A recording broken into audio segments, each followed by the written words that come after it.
মোহাম্মদ নুরুল হক বৈদেশিক কর্মসংস্থান ও অভিবাসী আইন 2013 অধিকতর সংশোধন কল্পে আনিত একটি বিল মহান জাতীয় সংসদে উত্থাপনের অনুমতি প্রার্থনা করছি।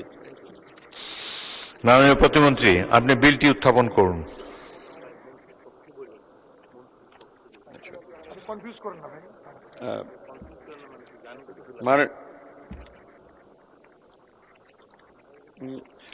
মাননীয় স্পিকার, আপনাকে ধন্যবাদ। আমি মোহাম্মদ নুরুল হক প্রবাসী কল্যাণ ও বৈদেশিক কর্মসংস্থান মন্ত্রণালয়ের মাননীয় মন্ত্রীর পক্ষে প্রতিমন্ত্রী মোহাম্মদ নুরুল হক বৈদেশিক কর্মসংস্থান ও অভিবাসী আইন 2013 অধিকতর সংশোধন কল্পে আনিত একটি বিল মহান জাতীয় সংসদে উত্থাপন করা হলো।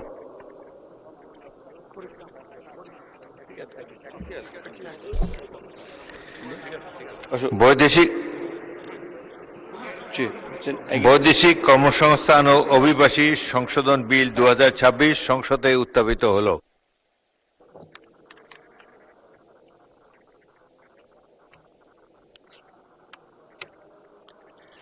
আমি এখন মাননীয় প্রবাসী কল্যাণ ও বৈদেশিক কর্মসংস্থান প্রতিমন্ত্রী নুরুল হককে সংসদে উত্থাপিত আকারে বৈদেশিক কর্মসংস্থান ও অভিবাসী সংশোধন বিল 2026 অবিলম্বে বিবেচনার প্রস্তাব উত্থাপনের জন্য আহ্বান জানাচ্ছি।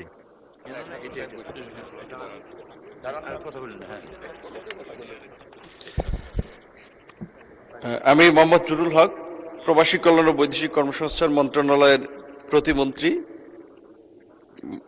বৈদেশিক কর্মসংস্থান ও অভিবাসী আইন 2013 অধিকতর সংশোধন কল্পে আনিত বিলটি মহান জাতীয়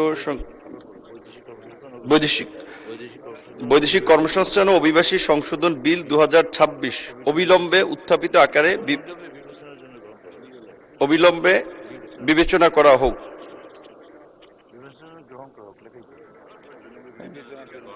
আবার বলেন। আমি মোহাম্মদ নুরুল হক প্রবাসী কল্যাণ ও বৈদেশিক কর্মসংস্থান মন্ত্রণালয়ের প্রতিমন্ত্রী বৈদেশিক কর্মসংস্থান ও অভিবাসী আইন 2013 অধিকতর সংশোধন কল্পে আনিত বিলটি বৈদেশিক কর্মসংস্থান ও অভিবাসী আইন সংশোধন বিল 2026 উত্থাপিত আকারে বিবেচনা করা হোক। আবার বলেন, অবিলম্বে বিবেচনার জন্য আবার উত্থাপন করুন। হ্যাঁ, আমি মোহাম্মদ নুরুল হক প্রবাসী কল্যাণ ও বৈদেশিক কর্মসংস্থান মন্ত্রণালয়ের প্রতিমন্ত্রী বৈদেশিক কর্মসংস্থান ও অভিবাসী আইন 2013 অধিকতর সংশোধন কল্পে আনিত বিলটি বৈদেশিক কর্মসংস্থান অভিবাসী সংশোধন বিল 2026 অবিলম্বে উত্থাপিত আকারে বিবেচনা করা হোক। অবিলম্বে বিবেচনার জন্য গ্রহণ করা হোক।